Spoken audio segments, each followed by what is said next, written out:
Hi and welcome to Singapore. My name is Khalil Adis and today I'm going to introduce you Singapore's transport system versus the transport system in Malaysia. Now Singapore is the country that I was born and raised. For those of you who are not familiar with Singapore, let me give you some quick facts. Now Singapore is a small country that comprises 719 square kilometers but with a population of 5.6 million. This makes the country having the third highest population density in the entire world. This explains why there is a need to have an efficient public transport system in the country. Now, our public transport penetration rate is extremely high at above 75%. In terms of our daily MRT ridership, it is also high at about 2.76 million, while our daily public transport ridership is about 6.67 million. Our car population is also well controlled at about 576,000. There are altogether 7 train lines in Singapore. Now, Singapore's public transport system is closely intertwined with our economic development. Since the 1970s, Singapore had undergone massive economic transformation program that saw its population booming from about 2 million in the 1970s to about 5.6 million currently. And because of that, there is a need to have an efficient public transport system. There are altogether 7 train lines in Singapore. They comprise the East-West Line, North-South Line, Downtown Line, North-East Line, Circle Line, Thomson East Coast Line, as well as the upcoming Jurong Regional Line. Now for this reason, there is a need to have proper concept plan as well as land planning in Singapore, and this is done via the Urban Redevelopment Authority. So how does land planning work in Singapore? Well, scarcity of land demands that Singapore plans its land use over the long term. In Singapore, we have the Urban Redevelopment Authority that plans Singapore's land use over the next 40 to 50 years using the concept plan. We also have the Compulsory Land Acquisition Act. Now, as a result of all these government policies, TODs or transit-oriented developments are a byproduct. And Singapore TODs are defined as development that's located between 400 to 600 meters away from any train station or within 5 minutes walk. So from the concept plan, it is then translated to a medium-term master plan, and from the master plan, it is then translated to what you see right now via the implementation of the various government agencies. So what is the concept plan? The concept plan is a strategic land use and transportation plan that charts Singapore's physical development over the next 40 to 50 years. It ensures that there is sufficient land to support long-term population and economic growth while maintaining a good living environment. It is reviewed every 10 years. So what is the master plan? The master plan plans Singapore's development over the next 10 to 15 years. It is reviewed every 5 years.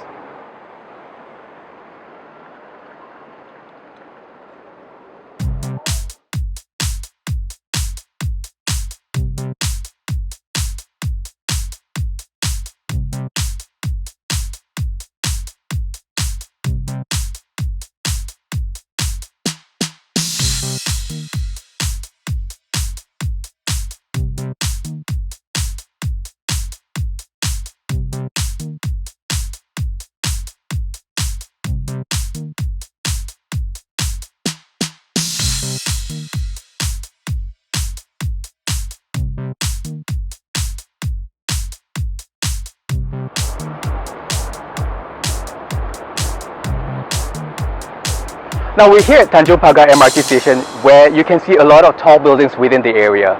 Now how exactly do land planning policies and planning guidelines influence transit-oriented developments in Singapore?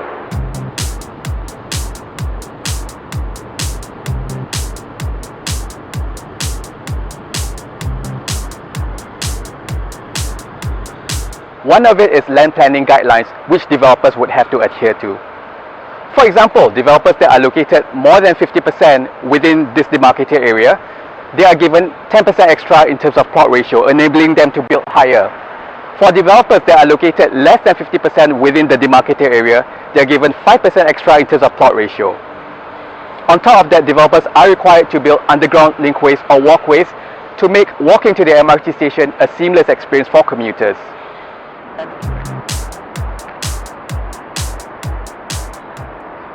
So how do land planning policies affect property developments? Well, here at Somerset MRT station, developers are required to build underground linkways or walkways to make walking to the MRT station a seamless experience. Some of these buildings include 2 and 3 Somerset as well as Orchard Central.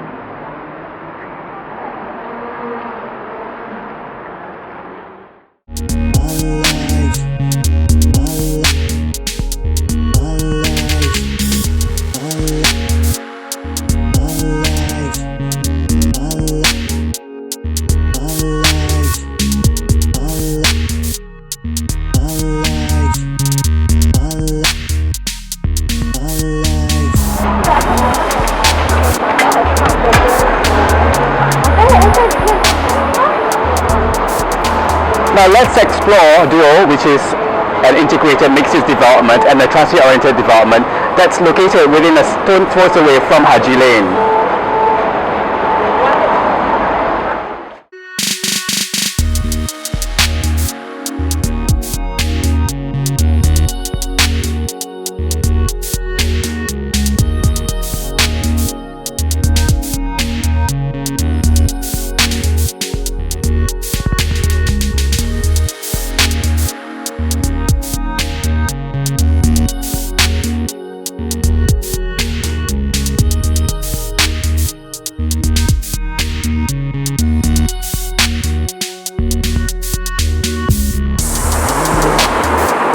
Now, government policies have resulted in seamless connection. Now, Duo is one such example where it is a transit-oriented development that is served by the Bugis Interchange Station. From here, commuters can change to the East-West Line and the Downtown Line. There are also commercial activities along underground linkways and walkways to create vibrancy and also to generate rental income.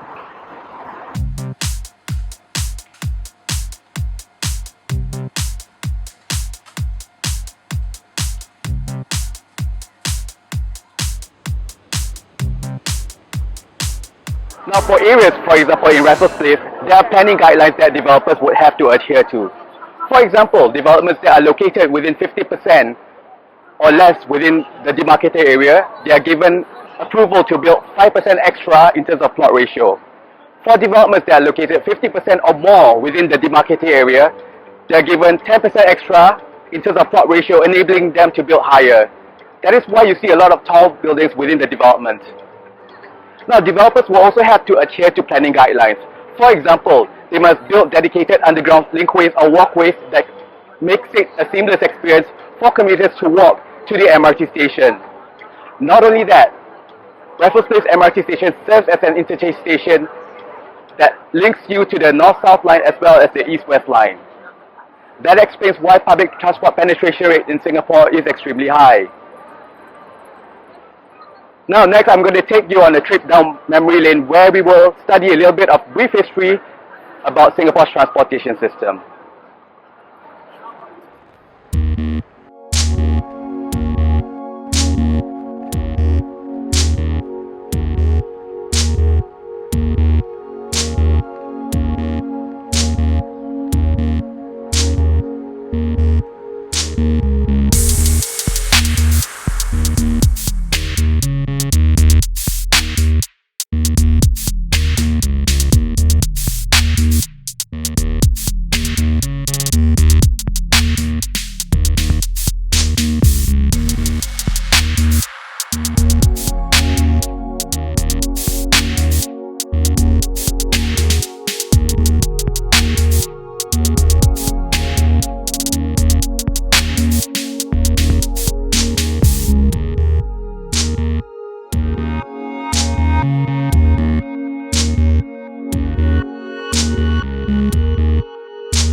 I hope you've enjoyed walking down memory lane with me.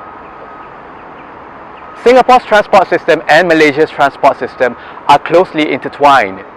This is because we used to be the same country before independence. In the 1800s, we saw the implementation of the tram system, followed by the rickshaw system in 1900s. Between 1942 to 1945, we saw the introduction of the trishaw system. Modernization subsequently took place, which saw buses being introduced in 1960s, followed by taxis in 1970s. In 1980s, Singapore finally saw its MRT system being introduced. Currently, we have ride-hailing apps such as Grab and Gojek. But did you know our MRT system almost did not happen? In 1972, Parliament briefly mooted the MRT idea to look into the feasibility of it. In 1975, Phase 2 commenced to look into the feasibility of a rail bus design. From 1979 to 1980s, Phase 3 commenced to look into the feasibility of the MRT design. In 1980, our late President Ong Teng Cheong pushed for the introduction of the MRT system. In 1982, Parliament finally approved a 5 billion budget to build the MRT system. In 1988, the North-South and East-West lines commenced full service. Now, effective government policies such as the certificate of entitlement when buying cars, as well as ride-hailing apps such as Grab and Uber, have helped to reduce the car population in Singapore.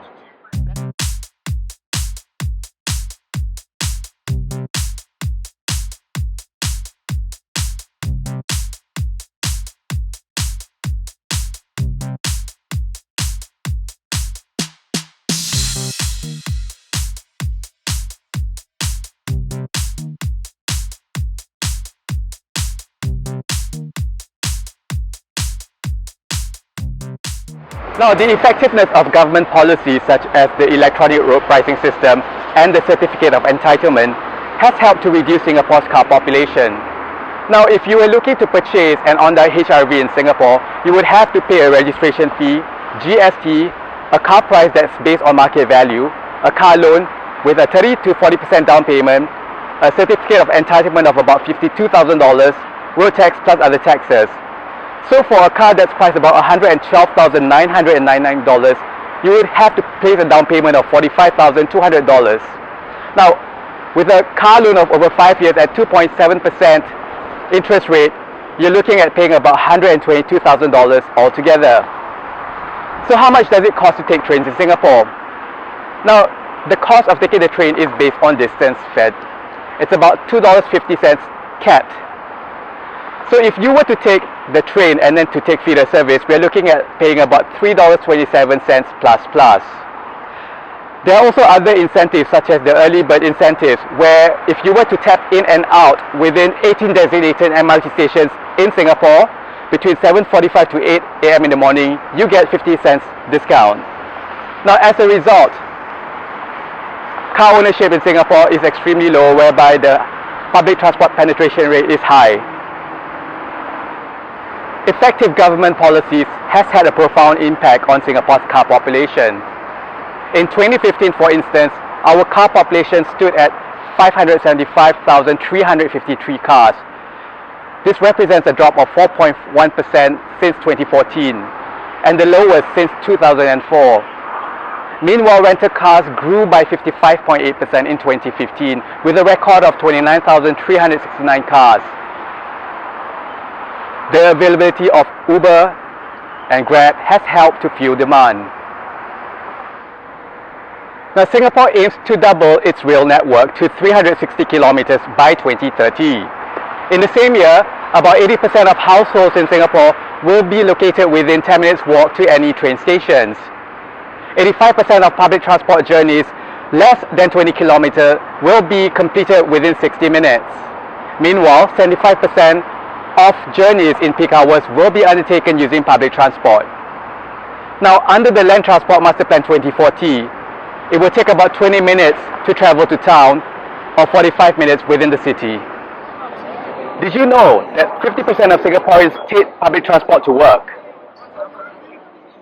Now, despite all this inherent strength, there are some weaknesses in the public transport system. For example, in 2011, the North-South line experienced its worst train breakdown in Singapore. And in 2017, the Downtown line also witnessed a train breakdown. And as a result, in 2016, Temasek Holdings was set to have one to bought over SMRT. Now let's compare Singapore to Kuala Lumpur. Kuala Lumpur has a size of 243 square kilometers and a population of 1.73 million. Car ownership in KL is extremely high at 3.2 million, which means that every household has at least 2 cars. This explains why public transport penetration rate in Kuala Lumpur is extremely low at below 50%. If we look at average public rail ridership, it's about 560,000, while total public transport ridership is about 600,000.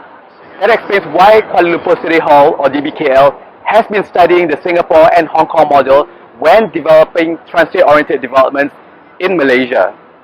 Now, why is it Kuala Lumpur is seeing chronic traffic jams on a daily basis, whereby 1 million cars would come in and out of the city? This is because public transport penetration rate in Kuala Lumpur is less than 50%. So why do Malaysian commuters turning their back away from taking public transport? Now, there are several reasons. One of it is the lack of seamless connection from one train station to another, as well as to nearby buildings. Secondly is the inadequate traffic lights and zebra crossing, for example at Bukit Jalil LRT station. Thirdly is the lack of connecting service from the train station to the nearby residential areas, for example at Sungai Besi LRT station. Fourthly, there is also the lack of signage on where to take connecting service from the train station. Now, taking public transport in Malaysia is also expensive, which explains why many Malaysians have turned their back on taking public transport. So what is the price difference when taking public transport versus car in Malaysia? Now, in Malaysia, Malaysians can take 100% car loan. Now, if we take the Axia Special Edition as an example, it costs about 48,000 ringgit. With a car loan of over 9 years at 2.86%, we are looking at the total car price of 48,000 plus. Now, in comparison, if I were to take the train from Sungai Besi LRT to KL Central, it will cost me 4 ringgit 30 cents for the train ride, plus an additional 4 ringgit for taking Grab or Gojek. So because of the marginal price difference, this then deters a lot of Malaysians from taking public transport.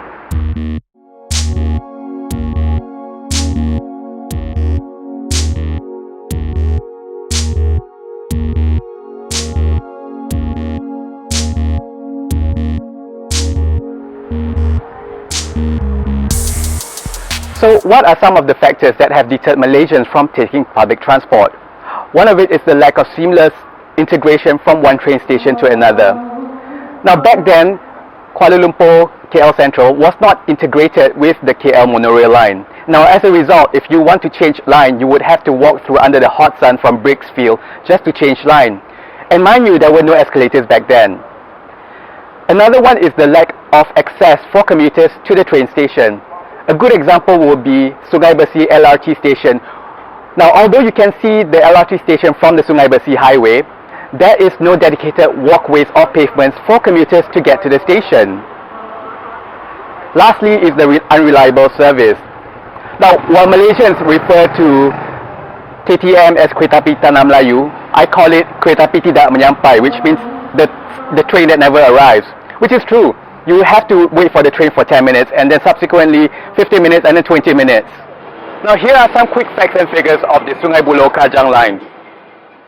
It was first announced as one of the entry point projects under the Economic Transformation Program in September 2010. Costing 23 billion to build, it comprises 51 kilometers with 31 stations. Now, the Sungai Buloh Kajang line is expected to create about 20,000 jobs with a daily ridership of about 400,000. It is also expected to raise the estimated gross development value of overall properties in Klang value by about 300 million ringgit per annum. So what qualifies as transit-oriented developments in Malaysia? Well, developers would have to adhere to building guidelines as well as distance requirements. Now, for building guidelines, developers pay either a 30% discount but build a higher plot ratio, or they must set aside at least 30% of its development to feature park and ride schemes. In addition, there are distance requirements. TODs in Malaysia are defined as developments that are located within 200 to 400 meters to any train stations. They must also have seamless connection that's similar to the Hong Kong or Singapore model. So what is the impact of train stations on property prices? For example, the Mets, which is located about 227 meters away from Somerset MRT station, was transacted for about $2,199 per square feet in January 2020. Meanwhile, Botanic on Lloyd, which is located about 470 meters away, was transacted for about $2,060 per square feet in August 2020. Now, this represents a price difference of 6.7%. Now, what about in Kuala Lumpur?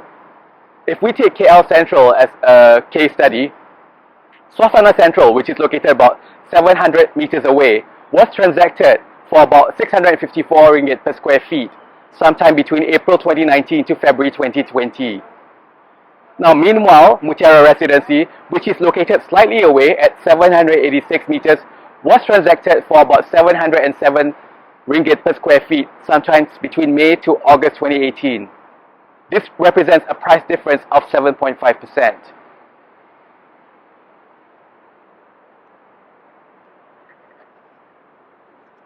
Now, why is public transport in Malaysia extremely unpopular?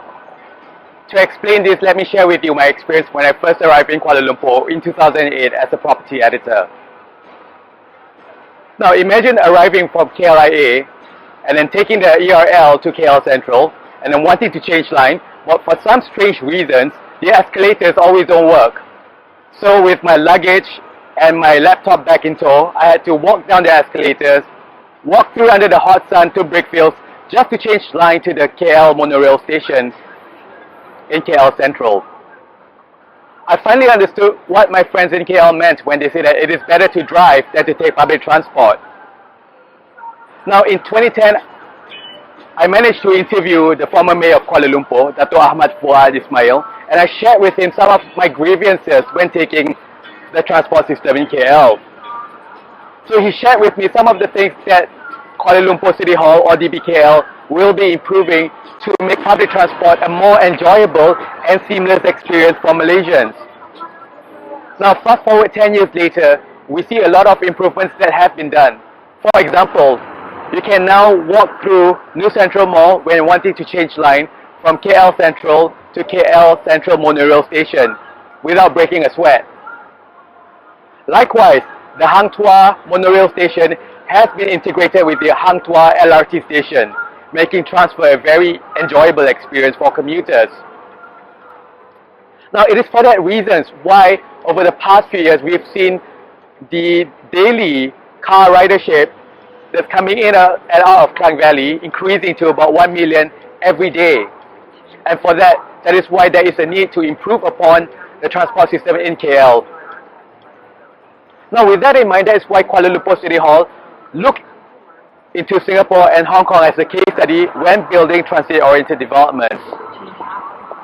Now, with the implementation of the Sungai Buloh Kajang line, as well as the upcoming Putrajaya line, hopefully it will encourage more Malaysians to take public transport.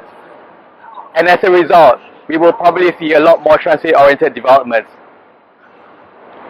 Now, despite the improvements in Kuala Lumpur's transport system, some inherent weaknesses remain. For example, at IAI Puchong Jaya LRT station, which serves the main commercial district at Puchong, there is no direct linkway to IAI Mall Puchong. Likewise, at Taman Connaught MRT station, there is no direct linkway for commuters to access Cheras Central Mall.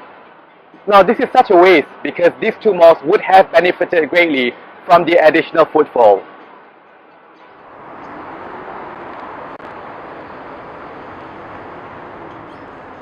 So, where are the growth areas in Malaysia post the MCO or Movement Control Order? Well, here are the 8 growth areas along the different train lines in KL to Greater KL, ranked from the least affordable to the most affordable. Are you ready? Here we go. Number one is Pusat Bandar Damansara. Pusat Bandar Damansara is a growth area because it is located next to one of Malaysia's EPPs or entry point projects called Damansara City. Damansara City is a mixed-use development that comprises office towers, shopping mall, luxurious condominiums, service apartments and hotels. It will also be home to one of Malaysia's upcoming premier shopping destination called Pavilion Damansara Heights. Now, because it is dubbed the Beverly Hills of Malaysia, Buying a property here starts from about 4 million ringgit onwards. Number two is Bandar Utama. Bandar Utama needs no introduction because it is home to One Utama, The Curve and IKEA. Bandar Utama is a growth area because by November 2023, Bandar Utama MRT station will be upgraded to an interchange station to the LRT Line 3. From the LRT Line 3, you can take the train from Bandar Utama all the way to Klang. Now, because Bandar Utama is a growth area, buying a property here starts from about 1 million ringgit onwards. Number three is Cyberjaya. Now, before the popularity of TODs or transit-oriented developments, the master planner here, Saim Dabi, has been actively building TODs, which explains why we see a number of mixed-use and residential developments in the area. It is a growth area because Cyberjaya LRT station has been upgraded to an interchange station to Skypark Link that takes you direct to Subang Airport. Buying a property in Cyberjaya starts from about 585,000 ringgit onwards. Number four is Jalan Pudu. Jalan Pudu is located next to two iconic developments, namely Bandar Malaysia and Tun Razak Exchange. Bandar Malaysia will house the high-speed rail station that takes you to Singapore in 90 minutes flat. It will also be home to two MRT stations and the digital free trade zone. Meanwhile, Tun Razak Exchange will be Malaysia's first dedicated financial district. Buying a property in Jalan Pudu starts from about 824,000 ringgit onwards. Number five is Cyberjaya. Cyberjaya is a growth area because it is located next to one of the upcoming TODs to be built by MRCB called Cyber City Centre. Now, MRCB has experience in building TODs in Malaysia, namely KL Central. Buying a property in Cyberjaya starts from about 512,000 ringgit onwards. Number six is Sungai Besi. Sungai Besi is a growth area because it is located next to Bandar Malaysia. Bandar Malaysia houses the high-speed rail station that takes you to Singapore, as well as two MRT stations. It is also home to the digital free trade zone. Now, Sungai Besi LRT station will also be upgraded to an interchange station to Sungai Besi MRT station. Buying a property here starts from about 510,000 ringgit onwards, although you can find a lot of good deals below this price in the resale and sub-sale markets. Number seven is Nilai. Nilai is a growth area because it is located next to the Malaysian Vision Valley that spans from Nilai all the way to Port Dickson. It will also be home to the high-speed rail station in Seremban, located within the Kirby and Labu district. Buying a property in Nilai starts from about 250,000 ringgit onwards. And finally, number eight is Bandar Baru Nilai. Bandar Baru Nilai is a growth area because it is located next to KLIA Aeropolis, which houses the digital free trade zone. It is also located next to the Malaysian Vision Valley. Bandar Baru Nilai will also be home to the Bangi Putrajaya high-speed rail station. Buying a property here starts from about 166,000 ringgit onwards. So there we have it, the 8 growth areas in Malaysia. So do like my Facebook and my Instagram, Khalil Adis. Go to my blog, www.khaliladis.com/blog. And I hope to see you soon in Malaysia.